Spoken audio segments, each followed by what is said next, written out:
still doing the onion burger here? Just patting up some of my burgers. It's about a half a pound, somewhere around there. You just roll them up and patty it? I try not to pack them too tight. No, because you push all the fat out of them when you cook them. Absolutely. And that's it. Let's go cook these. All right. First, I usually put some onions to get them sauteing. Little butter. A lot of butter. Get them grilling down good and put our burgers on. You threw the ball of fun on there and then just smash it on there. This griddle's pretty hot. The hotter the grill gets, the grease gets to flying, and that's what makes it glazes those buns over and puts a little extra. You see the way his eyes sparkle a little bit when he started talking about that? It scares me. A mess of onions. Whoa. All right, let's get this baby off. What can I get with these as a side? French fries or mashed potatoes. Well, let's do some fries. Now, who is our guy? Who is doing the fries? He still with you? Joanne. Oh, absolutely. He owns part of this baby here.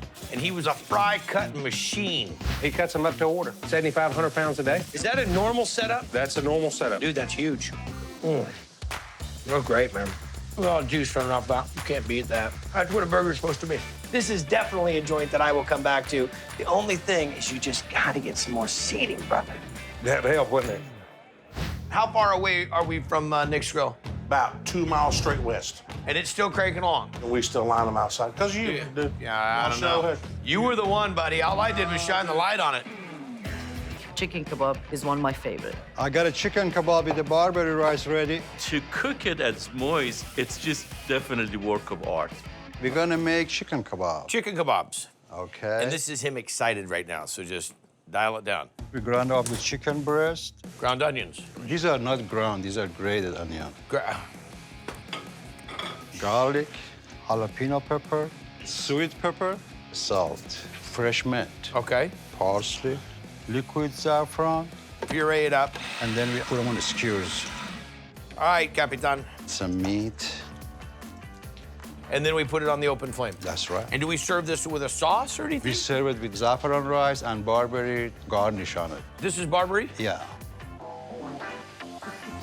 Tart, eh? Yeah, it's tart. It's like cranberries gone wild. Some butter, Barbary, orange zest, the pistachio from Iran. Look at that. This is saffron, sugar, and the rose water.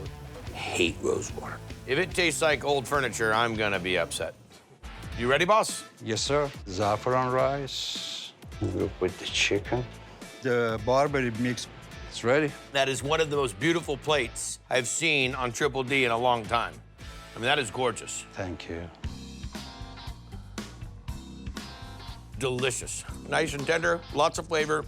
It's not like a chicken kebab or a skewered chicken you've had before. No, no. The rice with the little tang of the Barbary coming through. You get the essence of the orange. I don't even get the rose water. That's good part. I'm very good for all of us right now. Great job.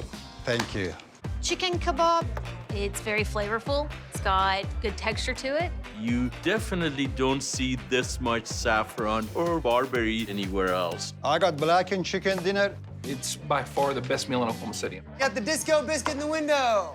The disco biscuit's a fried chicken on a cheddar biscuit with honey glazed and everything. It's absolutely out of this world. All right, what are we into next? We're gonna make our disco marinade for our disco biscuit. First up is our jalapenos again. They have their own language, evidently, and their own style. Gotta have culinary goggles. Absolutely. Okay, next up. We got our buttermilk. So we'll throw our salt in and pepper. Blend that up. So next we're gonna take our chicken, cut them right down the middle. Throw those into our bag. Pound these bad boys out. So we're gonna brine this chicken breast in the buttermilk. How long will this marinate? For at least 1 day. What are we dredging them in to fry? Disco flour, of course. Disco flour. It's basically just flour, salt, pepper, paprika, and garlic. And fry it up till it's golden brown. All right, chef. So we're gonna make our cheddar biscuits. Let's see it. Flour, butter. Then we're gonna mix that up until it gets a little bit grainy. Do you take into account how much may be thrown out of the bowl? Is that part of the recipe development process? It was on recipe number 2, but then on 3, we didn't do it, so. Well, because we don't remember 1, 2's of distant memory, 3 we're pretty hardcore on. Absolutely, chef. We got salt, baking powder, sugar, a little brown sugar, some cheddar cheese, regular milk, buttermilk. Hang on a second, let me check. Let's see if there's anything else in the kitchen we didn't put in. We got some heavy cream. Oh, heavy cream. That's what else we needed. I'm really surprised there's no beer in that or something. Maybe next time. Yeah, think about it. We'll put that in the menu revision. Mix this up how long? 3 to 5 minutes, and then it's ready to make biscuits. Portion it in a ball and drop it in a greased up muffin pan? Then I'm gonna stick them in the oven at 350 for 45 minutes. We're gonna take a little bit of honey butter, and we're gonna make a nice little design on the plate. Put our biscuit down, a little bit more honey butter on there. Wow, that's a big piece of chicken.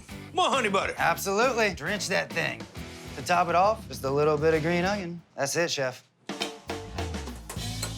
There's more fried chicken there than there is anything else. The chicken eclipsed the biscuit. Great crunch.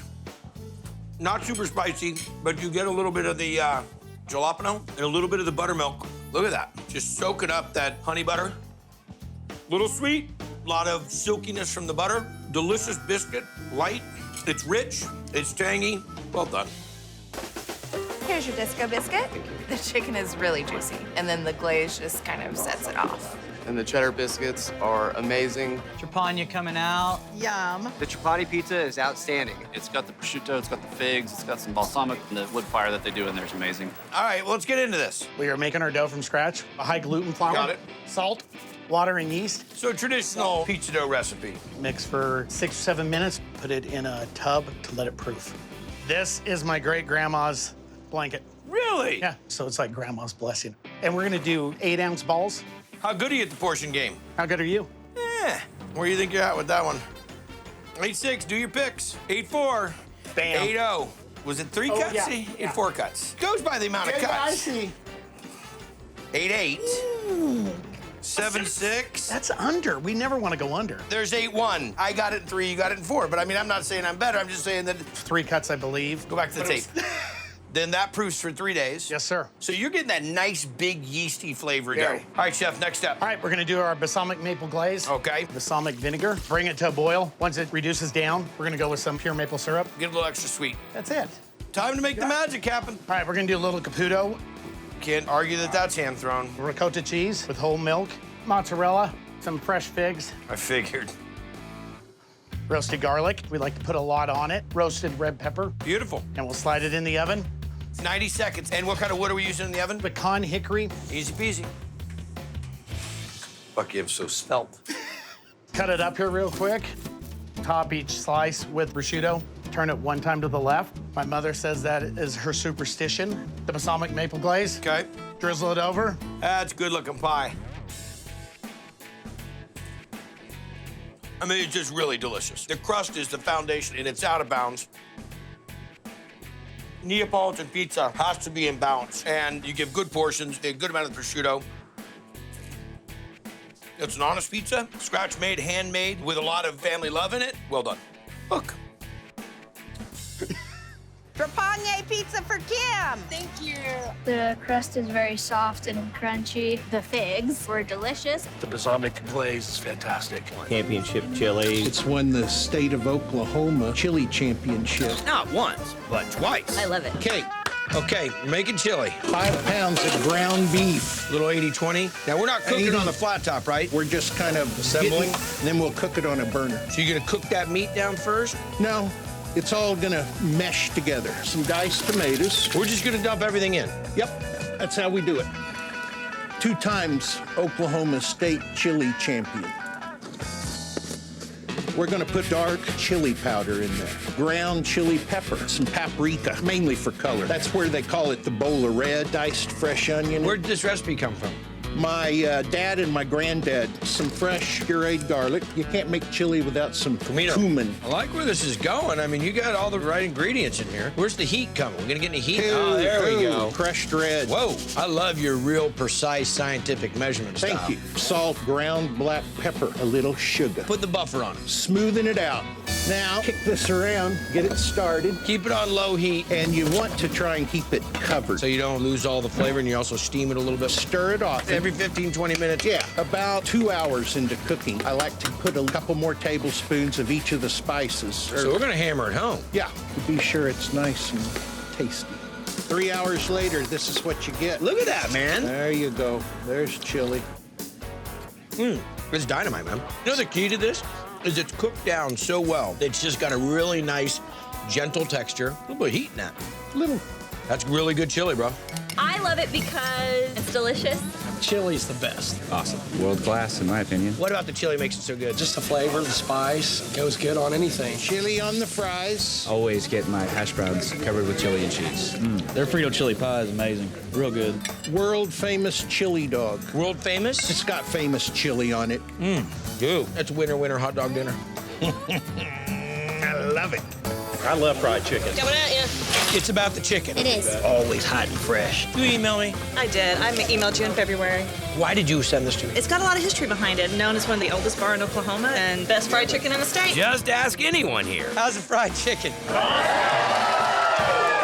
Here we go. Chicken started in 1960. My brother George, he would cook them on an old cast iron skillet. Oh. Be careful, it's hot. The way we've always done it, don't change a thing. One whole cut-up bird at a time. Open them up. Only now it takes 8 electric fryers just to keep up. All right.